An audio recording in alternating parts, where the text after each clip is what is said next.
Good evening. I have a Blackout here interviewing him. You know, the legendary Blackout from Memphis, Tennessee, here live on the air tonight. How you doing tonight, Black? For sure. Yeah, I'm good. I'm good. What it do, bro?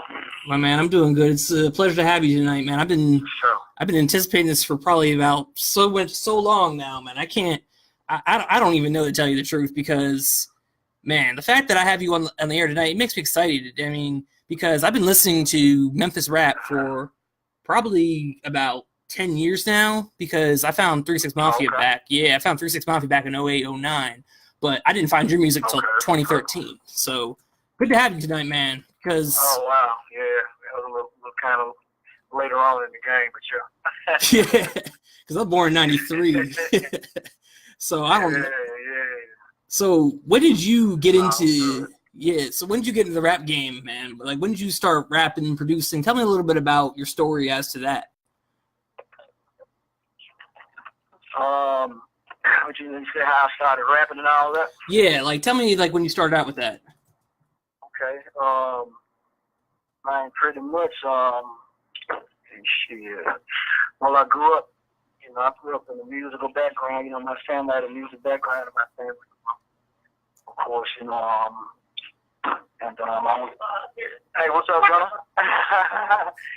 yeah, it's all good. Yeah, I'm just getting back to the hood.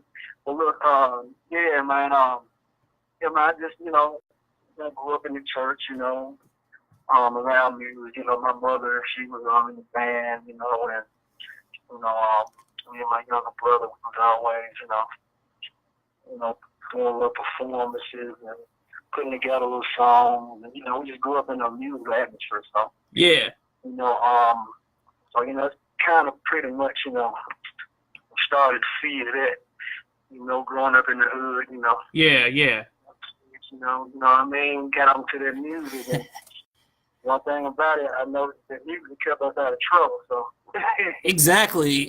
Kind of, it was one thing we always, you know. Yeah, that's amazing, and I know, and if I'm correct, I know this for a fact that Lil Terror is your little brother. Yeah, that's my brother. That's my actual blood brother. Yep. Yeah, Lil Terror, man. I mean, we're gonna get to his albums a little later because, goodness, man, It's Whatever. But you produce It's Whatever for your brother, Terror, which is one of my favorite albums. That's his slogan. It's whatever. Man, that whole album it's something else. I can't, man. I reviewed that album, and I'm just going to tell you, the first time I heard it, thing is, well, we'll get to it later on. So, okay, so about what year did you start? Like, if you, like, in the 90s? Year, so I had to put a year on it. Been doing so long. So I had to put a year on it. I started the interest, you know, say around 93. 93. 90, yeah, so, excuse me, around 93, so I moved pretty fast, especially like in my mind or something, so around about 93 started up. I used to be in the rap group, and a couple of my homies, and I used to rap, and like the beats and stuff, like we used to take these beats, I used to take the beats, like, you know, if you from Memphis, you know, back in the day, if you remember this shit, you know, we used to have like the Playa Fly with mixtapes, you know, back when mixtapes was actually the tape, you know what I'm saying? Yeah.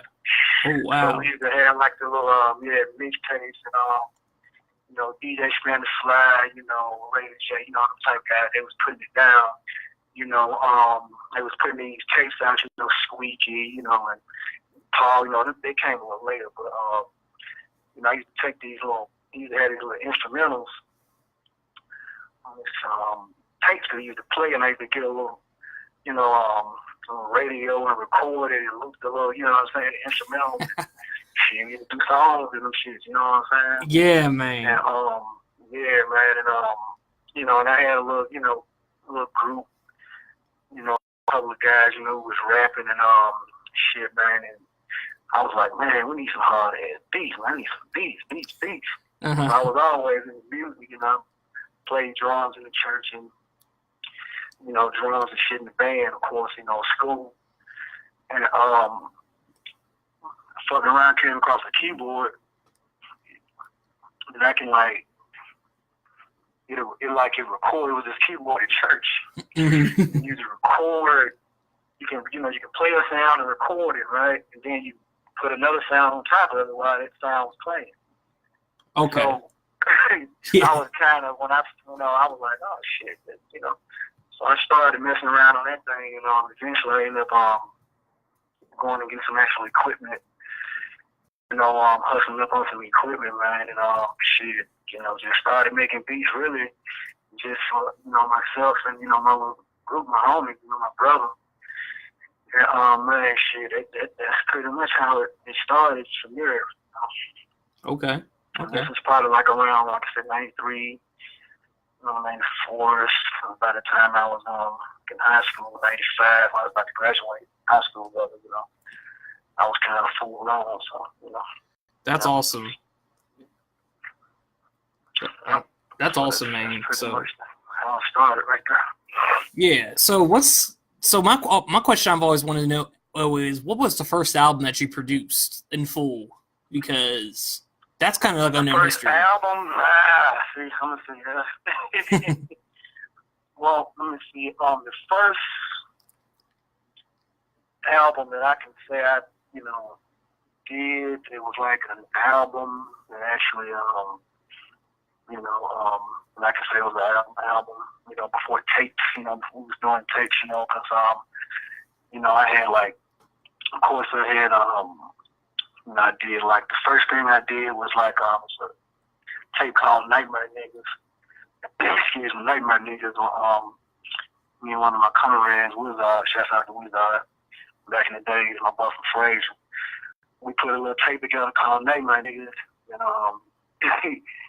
funny part about it is we literally hand wrote on them joints. I had a guy, had real good handwriting, like little stickers and about the tapes and stuff. I went to strings and things about the tapes, and I had the guy write on like 100 tapes, like, no print, just the name, Nightmare Niggas, Blackout, Wizard, you know what I'm saying? Just, man, like sit there and wrote that shit. And like over 100 times on, these tapes. Uh-huh. And that was my actual first tape I put out when I was a young man in the hood, just to kind of put it out there. And I did it it was like, as soon as I got the equipment, like the next fucking week I had a full album, Yeah, wow. I was moving and saying I wanted it that bad, you feel me? I had to figure out how to use the keyboard and all that type of shit.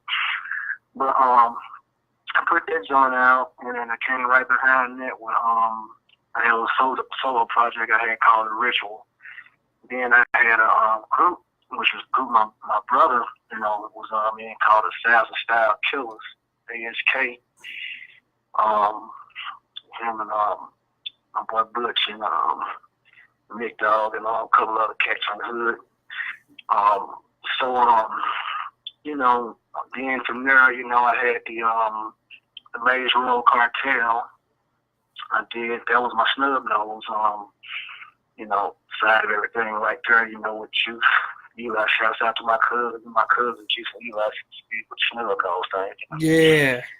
And I did the Maze Road Cartel, and I did Ashes Off My Blunt 1 and 2. We never put 2 out.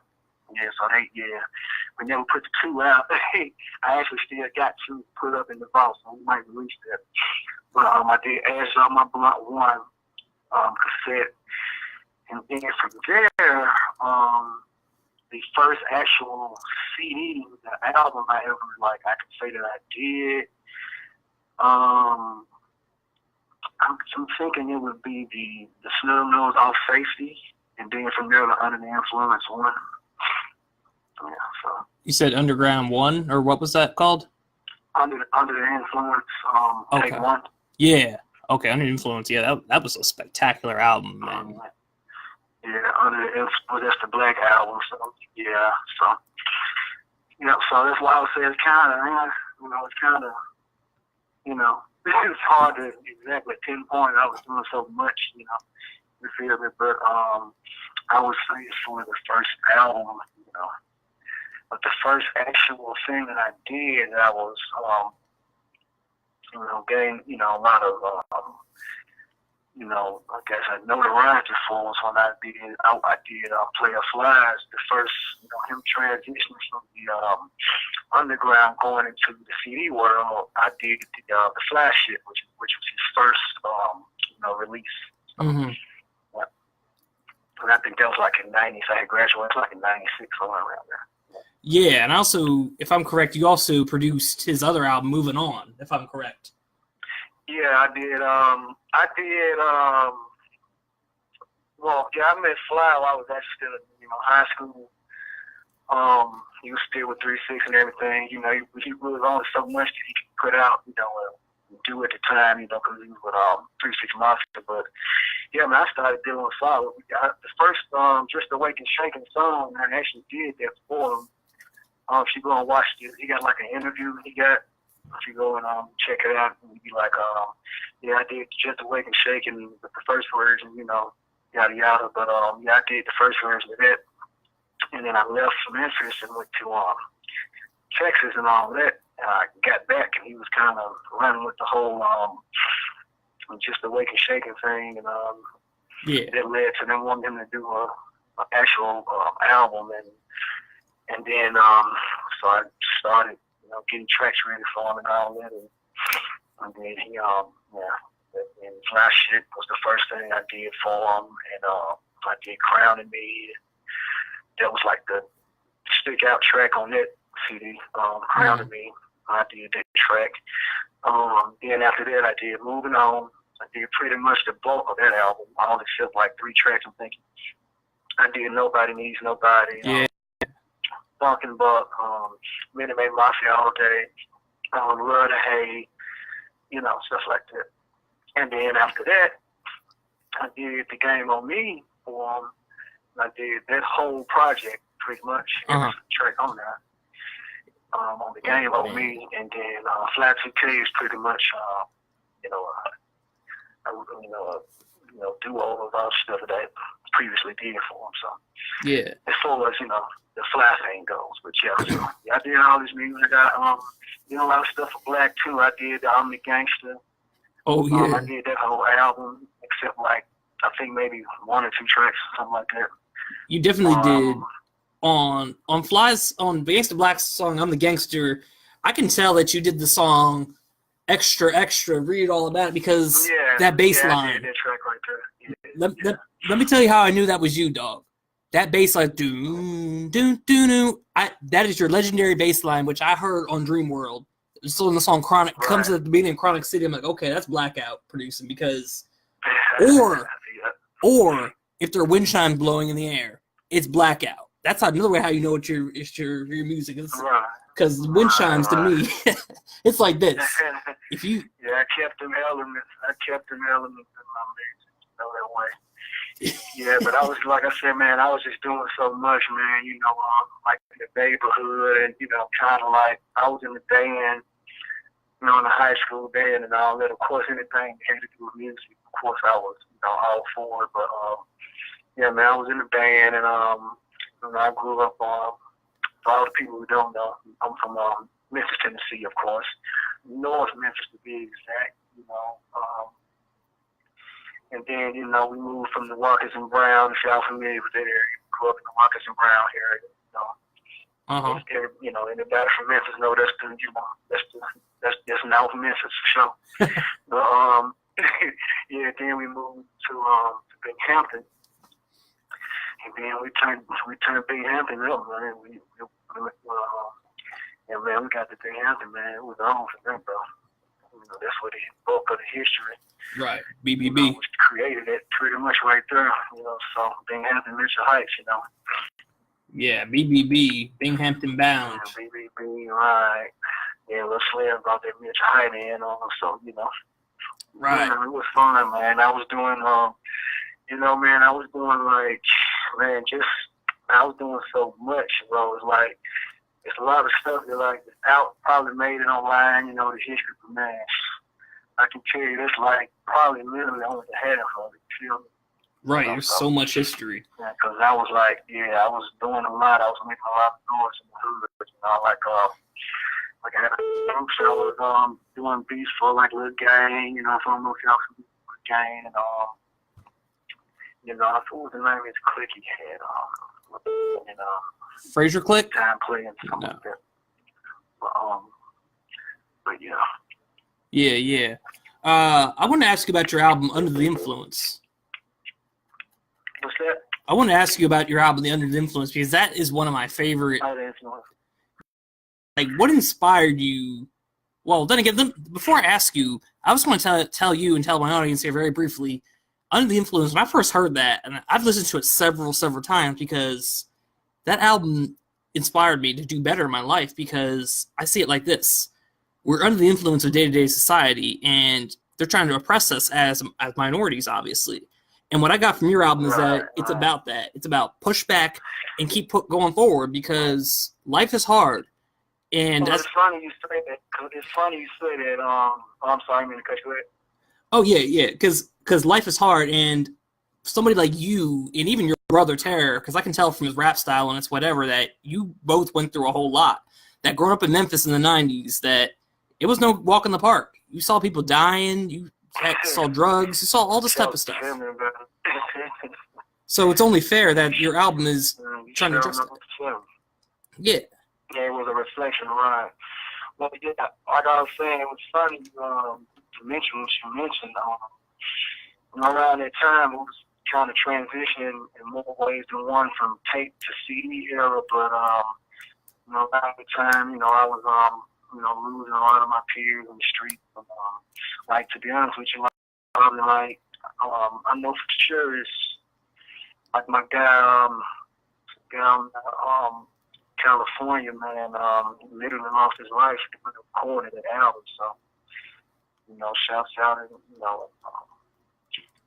rest well for my guy, because man, it was just you heard a lot of real heartfelt issues, stuff that they're going through at the time, and that, so it's probably like you feel that up there, because it was that album, man, to the point to where that album almost didn't even come out, bro. It was like the guy who was recording at the studio, he fucked around and left the city unannounced, and we had to hunt this guy down to find the other half of the album. It's just crazy. Yeah. And yep. So yeah, it was so it was a lot of different. I guess what I'm saying is, like, we was coming from talking about a whole lot of violent content, and blowing a lot of steam off, on the tapes and stuff like that. But around that time, Under the Influence, the first one came, and our mind just started, thinking a little more, other things, besides the stuff we was doing, we wanted to just see a little different, a little change, so that was reflected on the music. But it's all real, it's all street, so. yeah, and I just wanted to talk about this album very briefly because yeah, like I said, it's one of my favorites, and I can tell that at the time you were going through a lot, and yeah, like, that's really unfortunate. Rest in peace to California. Because that was actually a really good song Out of Sight. Yeah, that song's like really chill, like, But I also know that with the intro, yeah, I was originally confused as to what that sound was in the beginning, and then I realized, hold up. And then we talked on the phone about this, and you told me about how it's like a movie. Under the Influence Take 1 is like a movie being recorded. It's like, right. I wanted to. Yeah, I was in concept wise. Yeah, that's most definitely why I was taking that one out, since it was my actual first CD. My debut to the world, like, at that level. I was thinking on more of a international level. So down to the tracks, like I said, the content. The way I came with the album, even though they screwed my album cover up, they supposed to have like a little clear spline on it, but they had like a little black spline, so it was like a pure black CD. And some stores don't even take it. You feel me? They were like, "What is this?" But I was a little ahead of the game, at the time, in terms of concept. But yeah, that was the whole thing. I wanted to do I wanted to feel like you was getting, out of life in movie form if that's a way to put it, you know. Mm-hmm. Like, because it was like a movie, you know, it was like the shit we were seeing was like, this shit can't be real, you feel me? So. Yeah, you're taking a flight across the nation, as you said on the opening track. Like, yeah, so it was like, man, I was like, man, I wanna do this like a movie. I wanna have this a movie feel to it. I want it to be like they listening to it, and you know, because this was back when we used to actually put the CD in and listen to it, you know, from the things or whatever. yeah. You know, nowadays, you know, we just skip over song, but you know, taking all that into consideration, you know, that's kind of, you know, that's what I was, you know, the concept album, like, you know, like a movie, you know, so yeah. Right. And I could tell that you put your heart and soul into it, as the song Heart is about. It's like, I put my heart and soul into it. Right. And yeah, man, E, shout out to E. Yeah, Lil E, yeah. And let me tell you, one of my favorite quotes from that album that you said comes from the song Heart. You said, and people always say, if you look real close, opportunity staring you right in the face. Staring you right in the face, for sure. That's exactly right. And let me tell you, dog, that one way or the other, I'll be relaxing my whole homestead, breaking down, leaves, freeze, sort of like caught up in the moment. Caught up in the moment.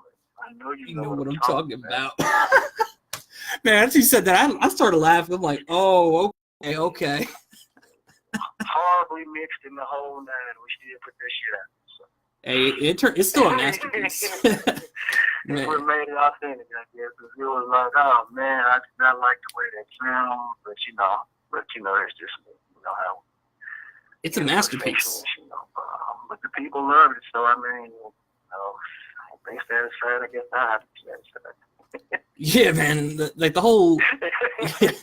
But regardless, it's still a freaking masterpiece because it's a really good album. I mean, yeah, because I mean it addresses issues that people don't usually think about day to day, which is very, very unfortunate. Correct.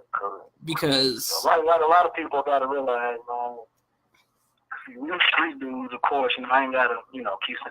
But you know, we grew up, you know, we real, you know, when the hood's for real, you feel me? So certain things that happen, we didn't necessarily want, you know, glorify like that. You feel me? Especially when we start getting older, because you know, we grew up young, you know, saying a whole lot. Mm-hmm.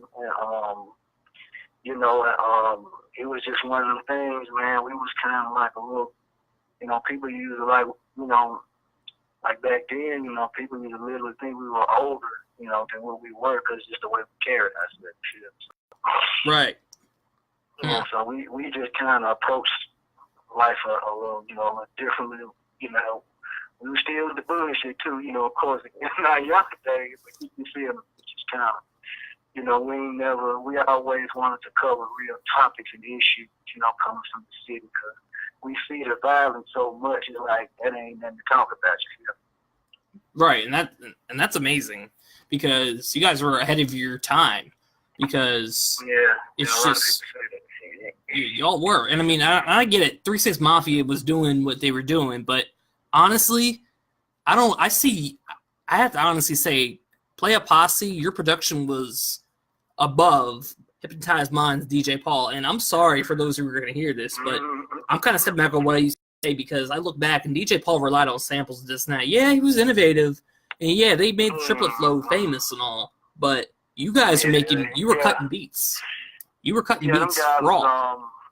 You know, they was, yes, you know, I grew up, like, you know, to be honest with you, like Paul, you know, Squeaky, DJ Saint, you know, certain people like that. I grew up, you know, kind of listening to, and you know, that's all that was bumping in the hood, like the nigga Chevys, and you know, they used to come to the schools and do the dances and shit. So, you know, they kind of had it on lock. But yeah, you know, to you know, further on what you were saying, yeah, it was a lot of samples and chops, and more sort of a DJ style production. You feel me?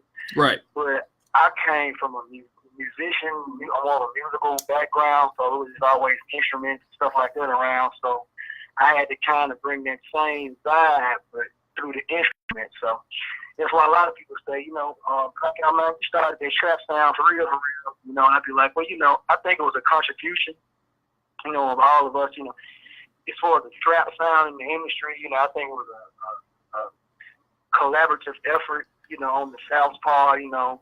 This guy did a little, this guy did some, this guy did some, you feel? Mm-hmm. But as far as the actual sound with the eerie, you know, the, you know, niggas playing the keyboards, you know, nah, niggas weren't doing that. You know, what I was doing, yeah, they weren't doing that.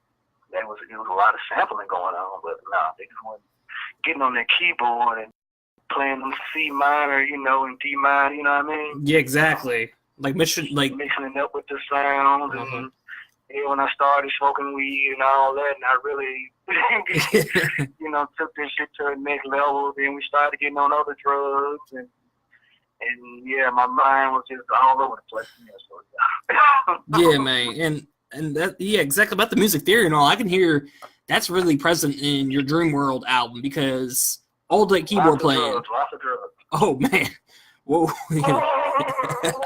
I mean, but then again, yeah, that'll put you in a spooky state. I don't know anything about that, but I can imagine. I mean, especially with what you're going through back then, it's just, I mean, you went to the dream world, because that's what I can hear when the opening song with Dream World, when I'm on that dope, that sample of Tales from the Hood, where it's like, so you're gonna blame all this shit on me? And like that's just scary. That's how my life was, Tales from the Hood. It was like a real, that was the vibe right there. That movie kind of, yeah, it's funny you brought that up, because that was like a bootleg version of the movie. I was like watching that movie, man. I was just sitting there blazing. I was like, bro, that's me. That's me right there. This guy is me. And I literally took that shit from the VCR tape and sampled that shit into my I had like a Gemini sampler or something like that. And I had to piece the parts up just like you can hear them, you know. Technology wasn't all great back then like it is. But I pieced that shit together, man. And that's the thing, you know, like I tell niggas, man, look, bro, we had to work like literally twice, if not three times as hard, just to get to the end result that these cats can get to, you know. You know what I mean? So, you know, with no problem. So, yeah, man. So, but I was watching that movie, man. I was very inspirational. I was like, bro. So, yeah, I took that and ran with this shit. And, man, that's... Y'all gonna blame all this shit on me? Exactly. Man, that's something crazy. Am I responsible for these people? I mean, because that whole album is scary. That's horrorcore at its best right there. I mean, talking about... I used to escape in the dream world, so I brought it to the public. You know, it was my own thing. It was my own inside thing. I decided to share that with the world. You feel me? So. Right, and I could tell. I mean, yeah, that was your reality. I mean, seeing bodies dropping in the streets, people, you know, selling drugs and all that. I mean, that's all. That's what the album's about. And people are like, if people compare Dream World to albums today, they'd be like, nah, man, what you playing this trash for? It sounded like somebody recorded out of a tin can. They're like, I'd have to be like, son, listen real quick. Yeah, that shit fathers a lot of the sound, though, you know, my cat do. I be hearing cats, you know what I mean? I study the game from the background. I've been studying for a while. And, yeah, man, a lot of these cats that incorporated, you know, and it's cool because, like you said, being as though at the time I was, you know, a lot of people tell me I was ahead of my time. Well, I guess their time had to catch up. You feel me? So it is what it is. Mm-hmm.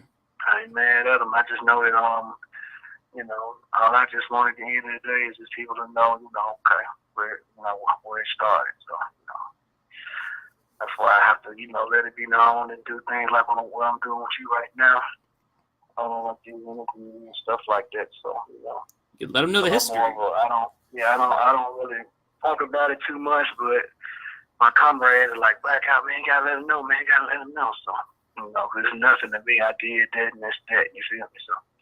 Yeah, man, because it's a deep history. And it's honestly the foundation of rap music today. I mean, horrorcore. I mean, horrorcore's, it really has never made it into the mainstream public. But I mean, it came out in segments. However, people don't realize that horrorcore it's like a horror movie, but in rap music form. I mean, correct.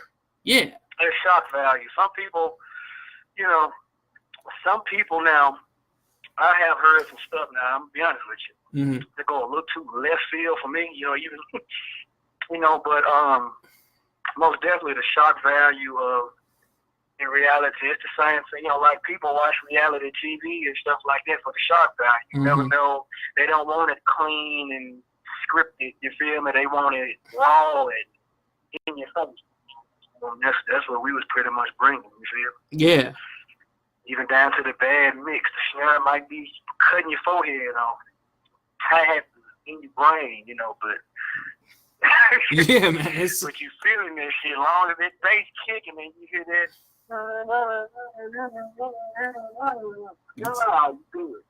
Right. You in the city there. Yeah, you in Memphis there. That's how you know when you in Memphis. You hear them fucking you hear them trunks and shit rattling and you know and that that vocal pattern coming at the fucking 6x9. You know you in the city for sure. Yeah, you know you in Memphis, and especially when you hear the Memphis, especially in the 90s and shit like that, we was like living our own world.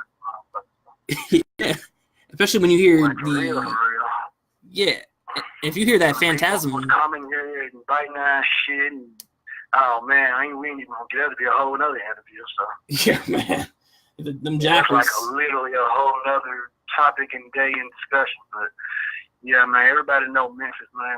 We started, man, like literally, to be honest with you, I'm going to be honest with you, bro, from what I'm seeing now. Mm-hmm. To me, Memphis pretty much fathered the industry as we know it today. I'm just going to be straight honest. I believe it.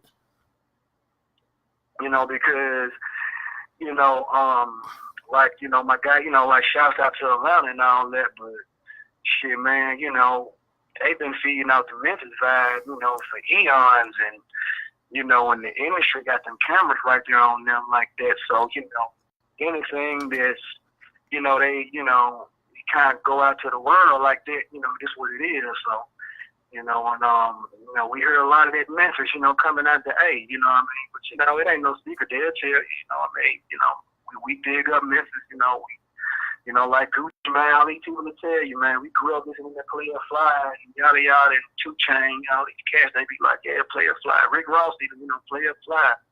So, you know, I believe Memphis, to be honest with you, man, I mean, this don't just start on our generation. This shit go back to Isaac Hayes, Willie Mitchell type shit. You feel me? It's like, we've been kind of, you know, influencing the industry.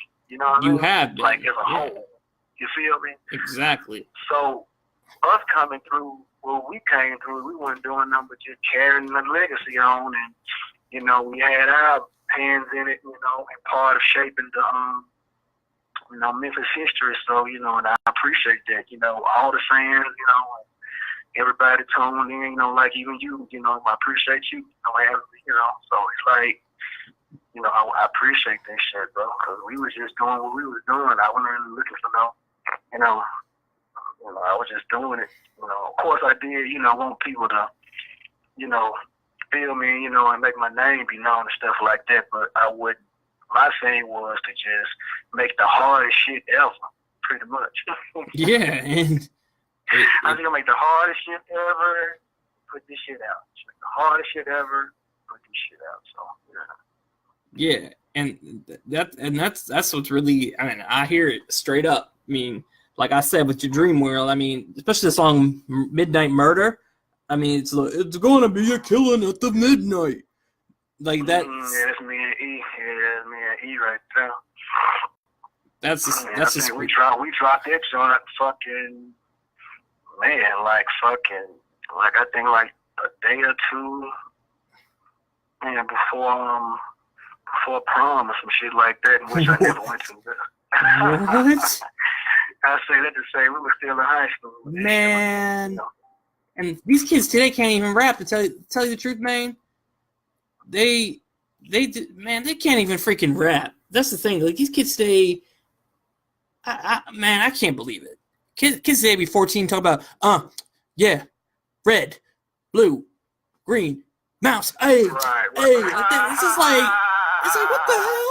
Well, it's the drugs, man. Yeah.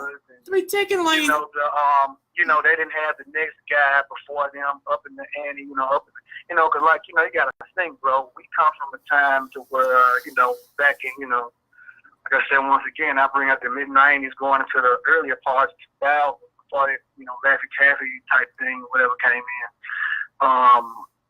You know, man, we would just be inspired, you know, just lyrics, you feel me? It'd be like, man, did you hear what that guy said? Wow, how you put that together like that? Or, Yeah. when we would hear shit like that, we would go somewhere and try to brainstorm, you know, and trying to figure out our next cold things, you know what I'm talking about? So Yeah.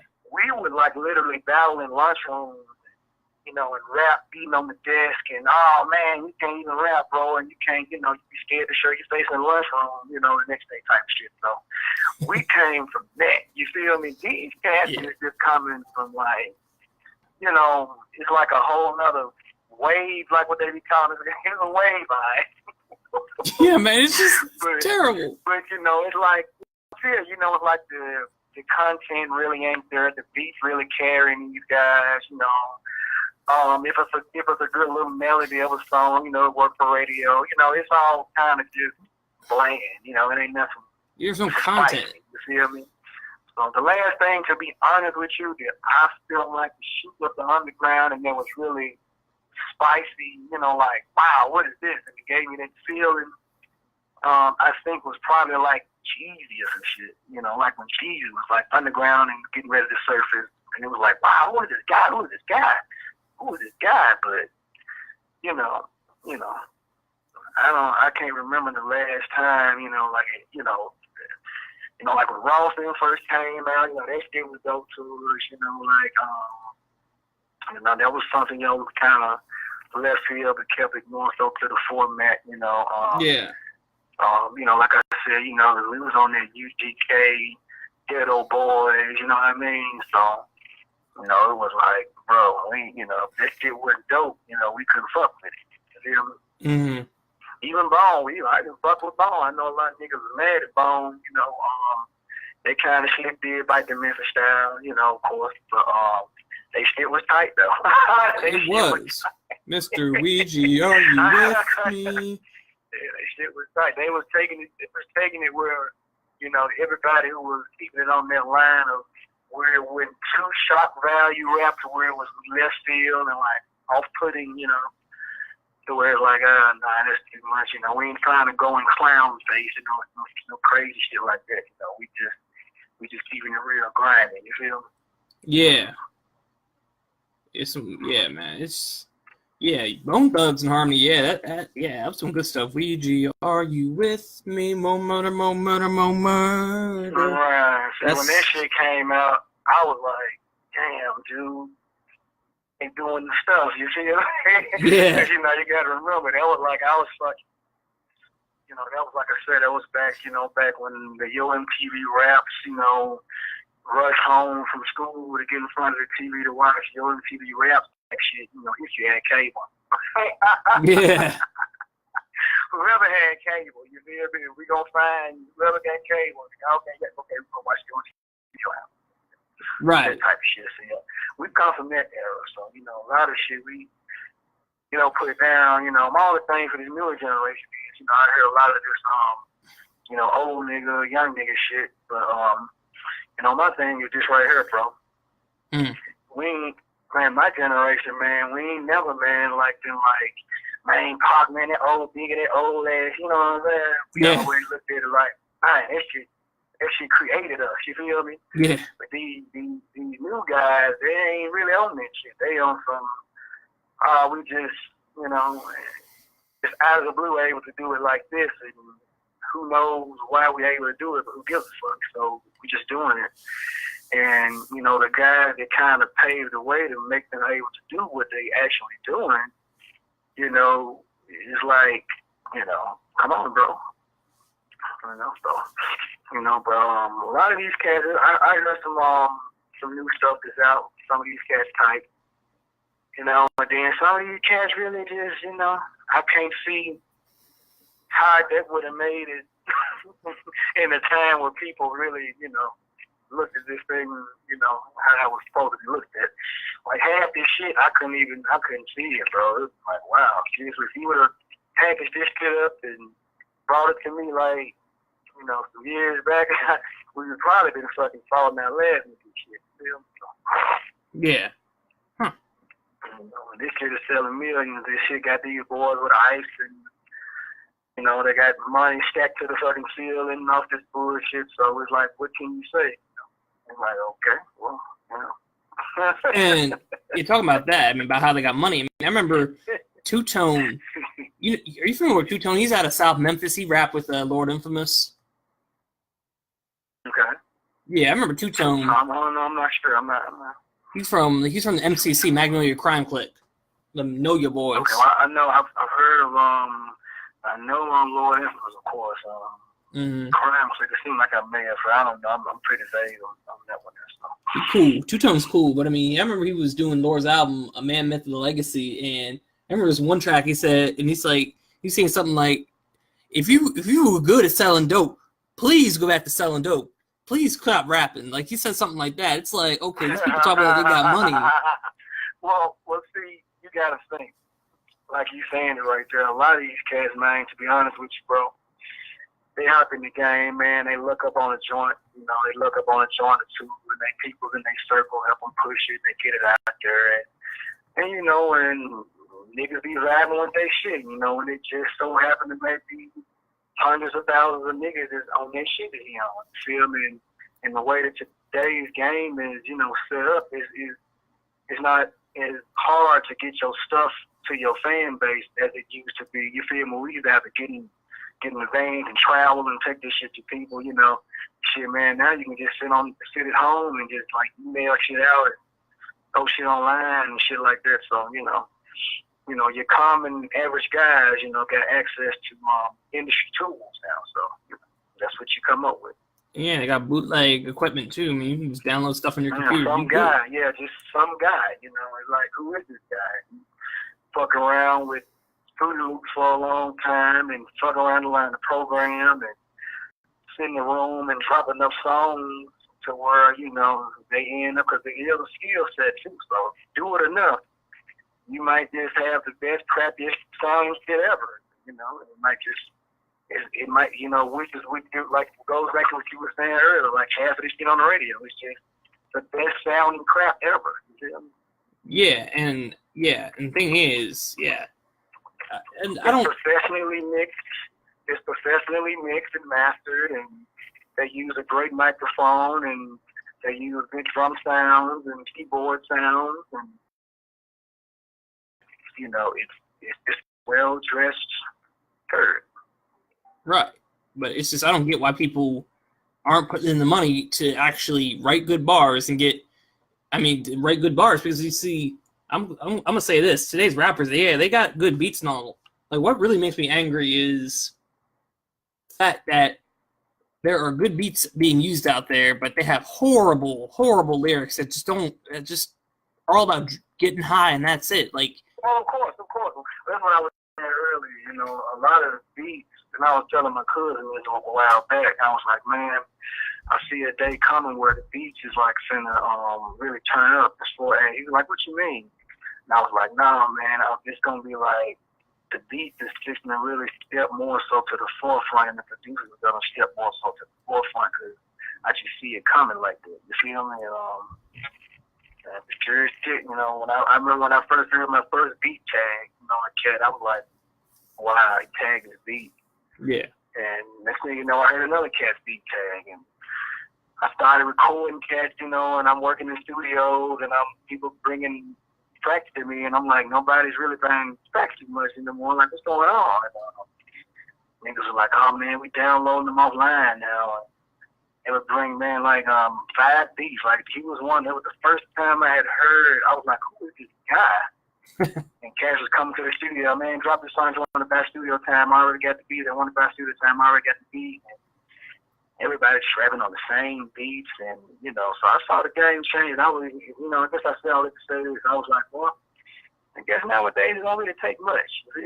Yeah, it's just like, people would be crazy with that. Man, like, they get in there, man, on their phone tools. I've been recording them guys, and some of these guys ain't writing their shit down. They just they got the double cup on, and bro, they got the You know, they got the ounce of kush going, and you got the pill that's popped, you know, and man, niggas ain't expect this shit, man. Niggas who can care less about a dope bar that you gotta think about like later on today. It's like niggas is trying to just hear this shit right now, bro, and go to the next song. You know, hear this shit now, bro. And that's what's funny, you know, you got some people out here who still appreciate the craft and, you know, and listen to it and respect the game, but if these cats don't have to, they're not going to. No. Unless somebody force, you know, I don't even think they can force it to do it. You feel me? That's just how far gone the mind's getting. It's like, I don't want to hear this shit, you know. I don't want to hear, you know, they don't want to sit and wait on the song to come together. They want to hear it off top, like you said. Molly Perkins said, blood, drug, boom. You know, it's like, give it time to build up to that. And like, nah, niggas want this shit. Just, you know, they just want you to do this shit every other bar. So it's like, okay. Yeah.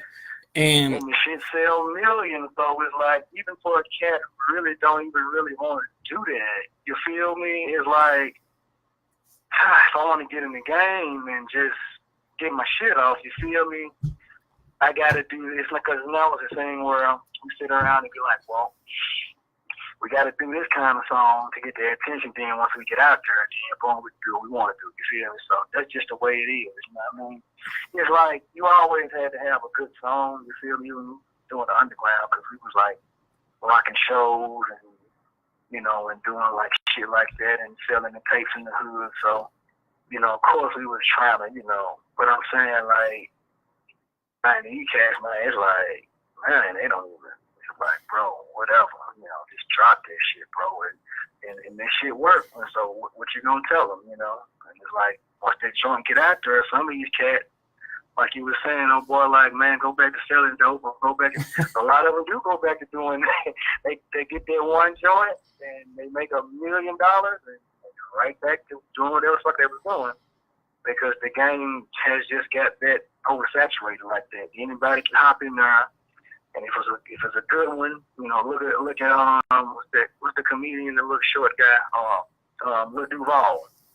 Lil Duval. It was a joke that turned viral that ended up being like one of the like top songs in the nation. You feel me? So it's like, oh yeah, I'm living my best life.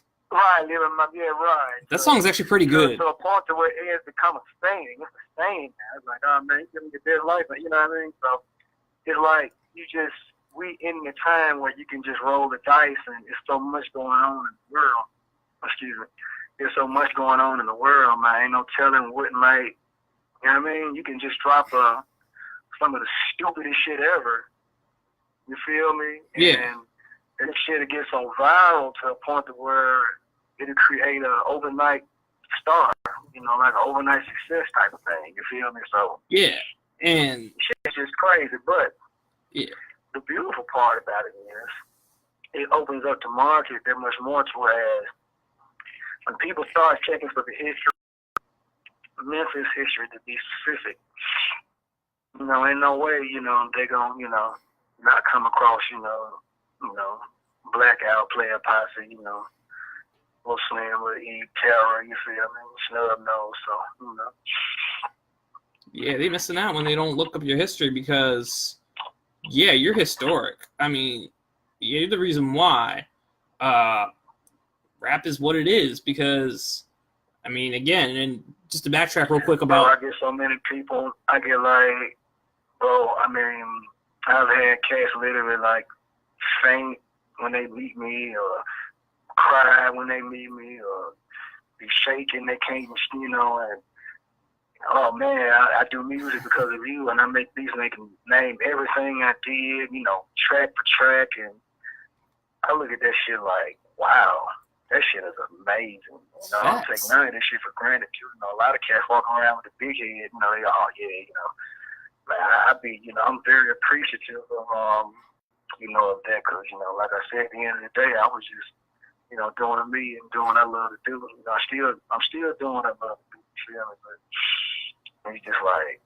man, you know, it's a good thing. You know, I was a young guy, you know, you know, coming out the hood, trying to figure out some, you know, better ways, you know, for me and my brother, you know, and my younger brother, you know, besides just the same old stuff we were seeing, you know, and I saw a little way we can, you know, do our thing, and man, and you know, at the same time, it'd be a good look, and you know, kind of keep us out of trouble, and you know, right, and so on. So yeah, man, I ran with this head first. Right, because yeah, and I could hear that exactly when people. I mean, yeah, you're a star because I'm gonna tell you this: when you called me, because I was talking to Cartier Hugo. Shout out to Cartier Hugo for setting this up. Right. Cartier put me in touch with you, and I remember you called me. I missed the call. I'm like, dang, I was so mad I missed the call from you, dog. I'm like, oh snap. I was. Oh yeah. I felt. Yeah, man. I was like, holy shit. Like you're up there with other producers because. Yeah, you might catch me. You might not catch me. Man, I've been moving and grooving. So yeah. and you creeping through the cut, man. You're like that. It's like go get him. All you can, because you're out there creeping through the cut real dark like that. I mean, yeah, man, but I gotta bring it to the comrades and telling them, man, it's just, they say Blackout, you play in the background too much, man. You gotta let them know it ain't gonna know real, bro. It's a different time, space, and era. So I'm like, well, fuck it, let me go and give them the history. So, you know, they can go. Y'all can check my website out to BLACKOTMUZIK.com. You know, I'm finna start, you know, I just got some shit up, you know, for people to find me, you know, but I'm finna start getting all the content, you know, getting everything, you know, pointing, you know, bringing in more professionalism to it and get everything, you know, online, you know, yada yada, doing more blogs and, you know, all of the stuff, you know, we got to do nowadays. So right. I'm not going to see more. I got to put the history out. You know, and tell the story because there's a lot that people don't know. You know, a lot of people, they be like, you the same Blackout that did Maysville Cartel? You the same Blackout that did Dream World? Or you the same Blackout that did the Playa Fly? You the same Blackout that did Terror? You the same Blackout that did Gangsta Black? You know. Yes, I'm the same Blackout. That's the same name. I did it all, man. Yeah, man, bro, it's like, man, a lot. I've even did a lot of beats y'all done probably heard. Y'all didn't know I had my hand on. You know, a lot of cats that took beats out and left the cat studio and ran with it. Because I just always been that dude. I might pop up in your studio, make a beat, and just leave that shit. So, you know. Yeah. You know, it didn't hurt me in the past, but, you know, they just go to show you the type of dude I am. I ain't fucked up about that, you know.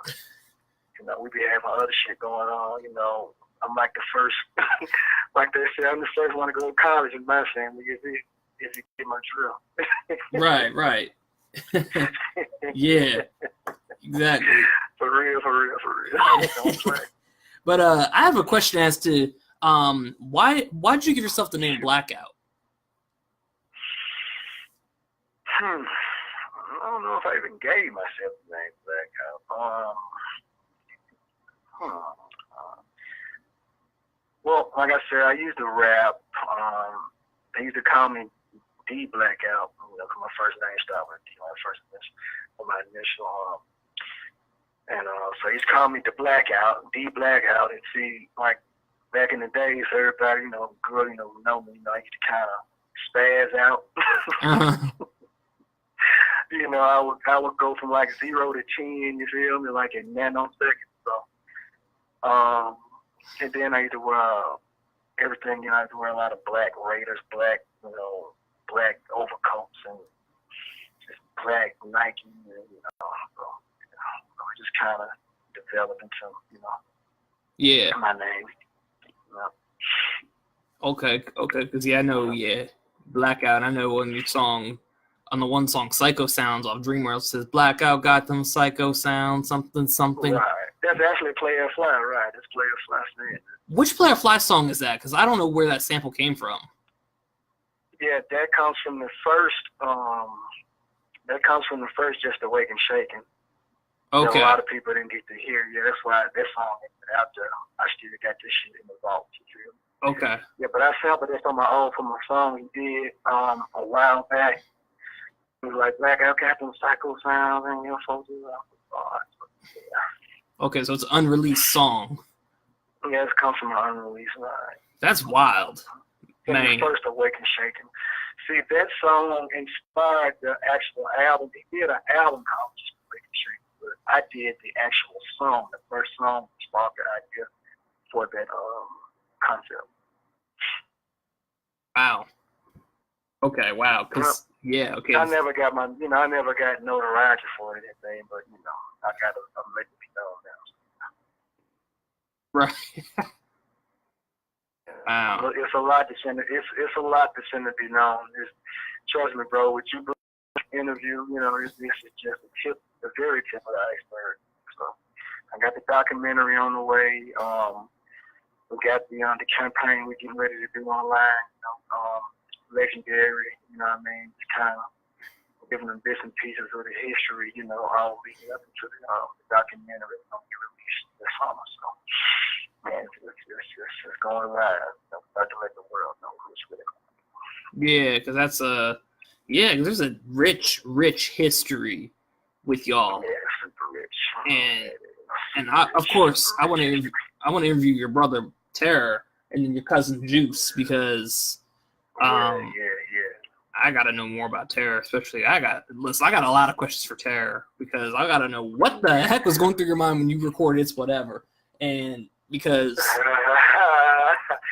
I'm gonna have to let him tell you that was bro. Yeah, that's my brother. We in the same house, but you know the way we move, we see each other. Sometimes you know, he his own man. You feel me? And you know, he had his respect in the street. Did what he did. You know, yeah, most definitely you know, got his story to tell. You know, one thing about bro, I can tell you, he was very determined to.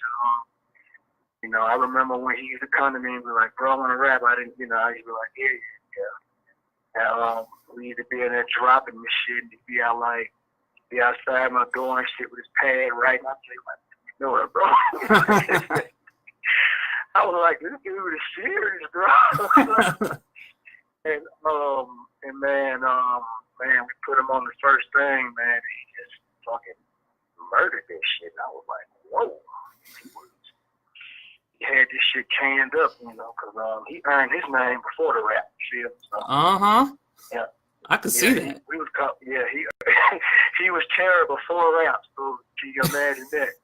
Yeah, because I mean, he's like a pit bull on a leash, and then when you record It's Whatever, that's when the pit bull came off the leash because, dog, that first track. Fucking chick, leaving you player hater sick.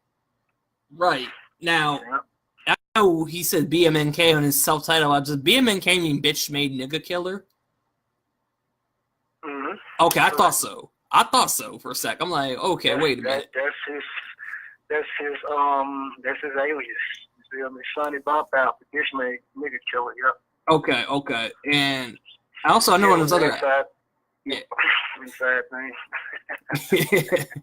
We used to call him Sonny B. He was very passionate, like an Italian. You feel me?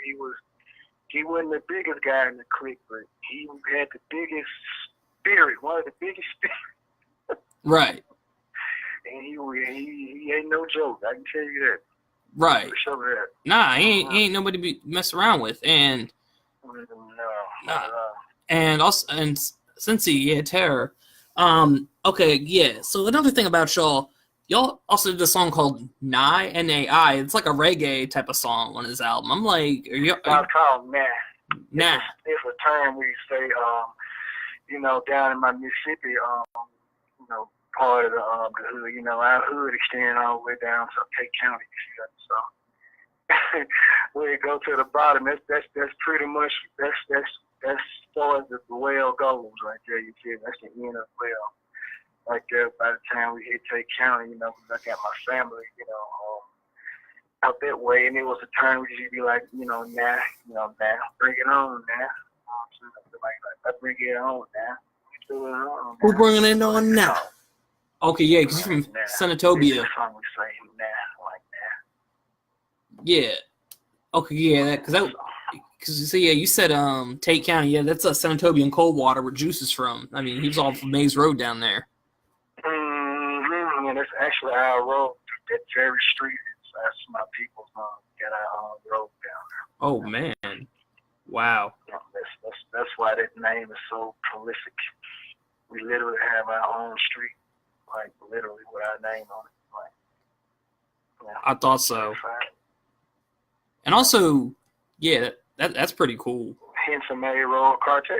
Exact Maze Road Cartel, because that's your mom's last name, and I know a little about that. You got it. You got it. Yeah, and I know Juice is out that way, but I'm trying to think. What was my question? Correct. Yeah, because I know back when you did Playa Fly's album, I'm jumping all over the place here, but it's because I'm like, all my questions are coming back. I know back, you did Playa Fly's album, Moving On, and The Game on Me. I know it was produced under Super Sig Records, which I know. Correct. That the person that Super Sig was named after was Van Siggers, and I know he's out of that area too, isn't he? He's out of Senatobia. Well, Siggs and Van, the guy you name is one the same guy. But Siggs basically, pretty much a big deal in Tunica. You feel me? The gambling, you know what I mean? And that's the part, between Memphis and Mississippi where, everybody go to gambling, with a casino and all that type of shit. So.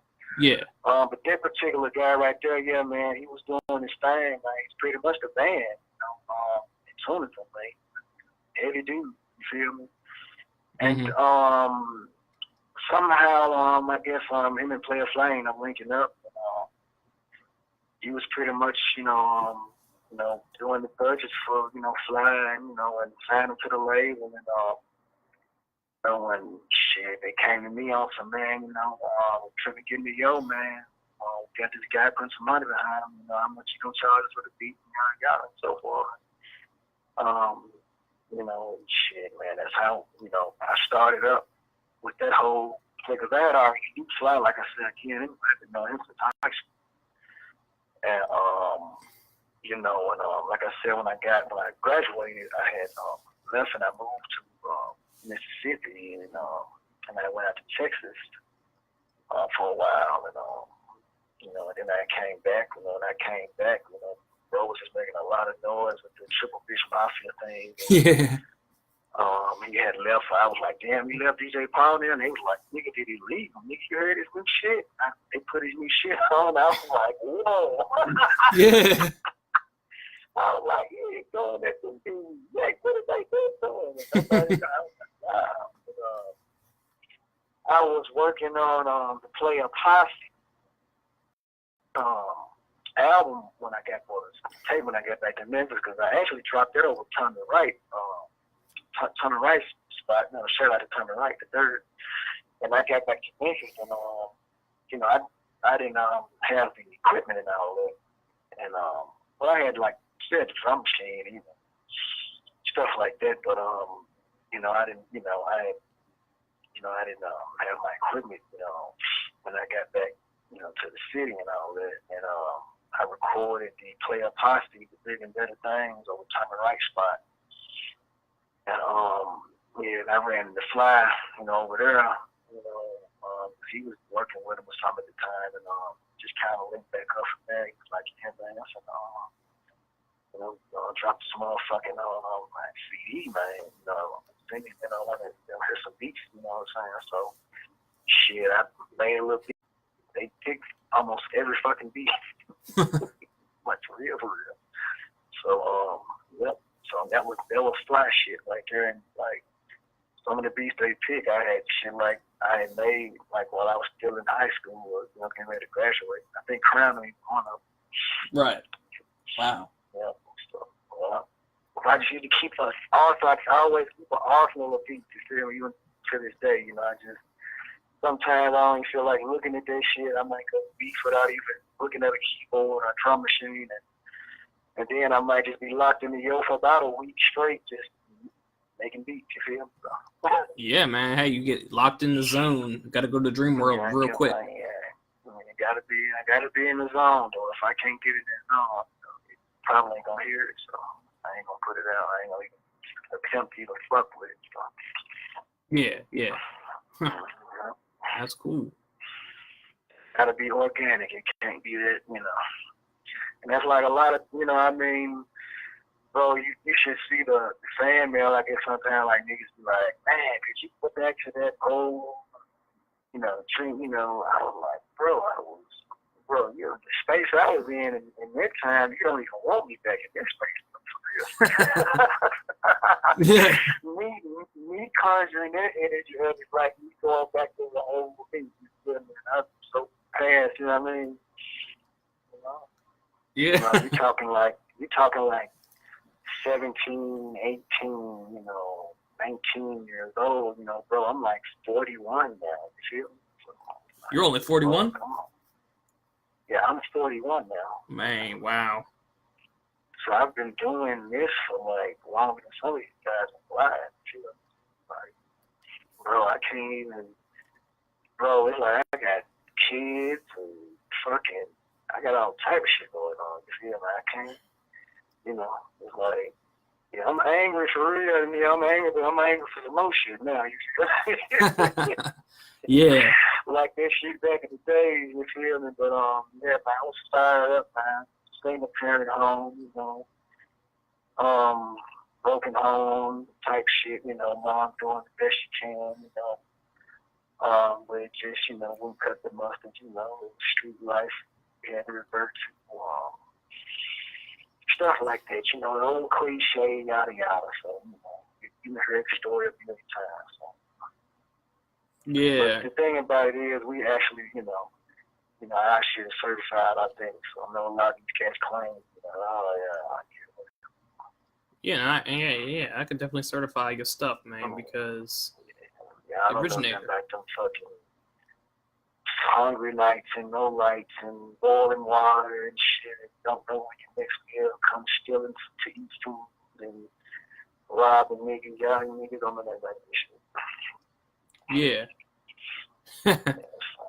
It's cool stuff, man. Oh man, yeah. But yeah, I'm probably going to wrap it up right about here for now. We definitely got to do like a part. Got to do another part because there's a lot of questions, man. And I just wanted to, you know, put that out here that hey, Blackout's out here, and I interviewed him. However, yeah, we got to set up another interview at some point, and I definitely got to get in touch. You got to definitely put me in touch with Terror. Have him give me a call or something because I got him on Facebook. I see he's doing well. And yeah, bro, be doing this now. It might be a little harder to hear, a little harder, you know. I talk to him though. See, you know. Okay, yeah, we cool. I used to talk to him a little bit here and there back in the day, and you know. Oh yeah, because I think you down when I told him I initially told him I spoke with him the day he told me he was weird, so he did mention that. Yeah, man. You and the other brother, I think the cool one. Yeah, that's my homie. Is that his name, the cool? The cool one. Yeah, that's my homie down in Charleston. I know we like friends or something like that on Instagram or something like this. Yeah, I'm gonna have him. For sure. Yeah, Yeah, that's what's up, Shane. Yeah, I appreciate you having me on, man, and you know, we discussing some of the, you know, the history or whatnot. I got some shit coming up. You know, it's gonna be a little more in depth. You know, we got the documentary coming, like I said, for the summer. But meanwhile, you know, everybody can follow me on social media. You know, I'm about to posting a lot of the history up, so I'm gonna start following. So I ain't trust me, I ain't gonna leave no rock unturned. It's like you said yourself, it's about to cover, you know, in one setting. So, you know. Yeah, man, and over like 25 years worth of shit, you know. So. Yeah, man, and yeah, definitely. Also, I could definitely put you in touch with some other Memphis legends such as Womack the Omen, Two Tone, because I mean, y'all are only getting older, and it's time to, you know, put different sets together and do music because I'm not sure those gentlemen that you just named, but I'm quite sure they out there. Oh, okay, yeah, you know, yeah, you're right. Yeah. Sometimes things clash like that. You know, we kind of, you know, kind of our own way. You know, we dealt with cats in the city. You know, we went on no hate shit, no show, but so. We were so in-house and so shelled in our own world, you know. Some of these cats, you know, they may have, you know, got, you know, past me, you know, so. Yeah, true. But yeah. It's a large, and I say that to say this because there's a lot of cats, out of the city that's, been going hard, out of Memphis, all the way from the, from the era, early 90s, so forth. So, yeah. Exactly. Nice. We were just fortunate enough to, weather the storm and, burst through the ranks, you feel me? Making a lot of noise, so. Yeah. But anybody you want to give some shout outs to before we go? Shit, man, shout out to the Lil Noid family, man. My fam, Rock Devil, man, my brother, of course, Terror, Shoes, man, Eli, let's see, man, man, the whole fam, man, Cartier Hugo, of course, shout out to Cartier, he got his legacy, got to give him, Yeah. Got the thing with the creamy sliced cheese, so yeah. But yeah, man, shouts out, man. Tell my comrades, man. Don't get this thing, man. But love nobody to do it. Blackout music, man. It's another man for life. That's what it is. That's good, man. Yeah, I just want to give. For the whole Playa Fly for sure. Yeah. Look cool, my bumpy, switch your face. So, cool. Black June. My boy Big Baby, man. Yeah, rest in peace. Yeah, rest in peace to Big Baby. Got him. Zed Zilla, you feel me? Zed Zilla, he go way back with us too, you feel me? So, yeah, man, it's just, it's a movement, man. It's a real deal, man. So I'm not to let you soak up with you, Yeah, man. Yeah, I want to give some shout outs real quick to, shout out to my homie, the Cool One, down in Charleston, South Carolina. I want to give a shout out to Two Tone. I want to give some shout out to your brother Terror, the whole Playa Posse clique, Snub Nose, wherever they were all at. Yeah, everybody down in Memphis, who are my other people who I'm cool with? I'm trying to think of that real quick. Scan Man, MC Mac, rest in peace, Lord. Yeah, shout out to Scan Man. We go back to I got a few tracks, man, with bro from back in the days too. Unreleased, he used to be around, before we started, with the Killer Clan and, Profit Posse and all that stuff. Yeah, and I'm trying to think. Rest in peace to K-Rock as well. I interviewed him back in 2014. Yeah, rest in peace to K-Rock, yeah, man. I dealt with that brother, man, back in the days. Cool dude, very passionate, hard lyrics. Profit Posse, shout out to Nick Scarfo too, rest in peace. Rest in peace, Scarfo. Yeah. They was doing their thing, the Profit Posse, and all that. So, yeah, man. So, Yeah. I'm trying to think. Man, I don't know. I'm having kind of a brain fart right here, man. It's late, man. It's like, as you said, if I missed you, I didn't dish you. I'm gonna get you on the next jump, though, as you said on Dream World. Oh man. What you said. Yeah. Hey, so exactly the word exactly. Yeah. Shout out to my family, my mom, my dad, my aunt who's watching this.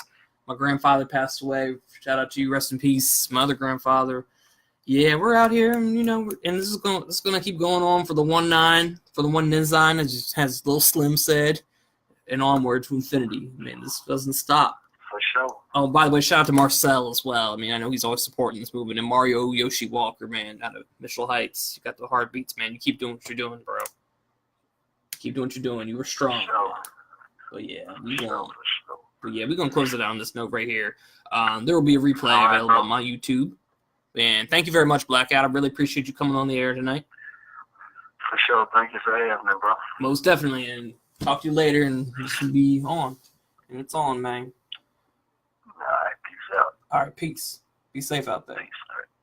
For sure. All right.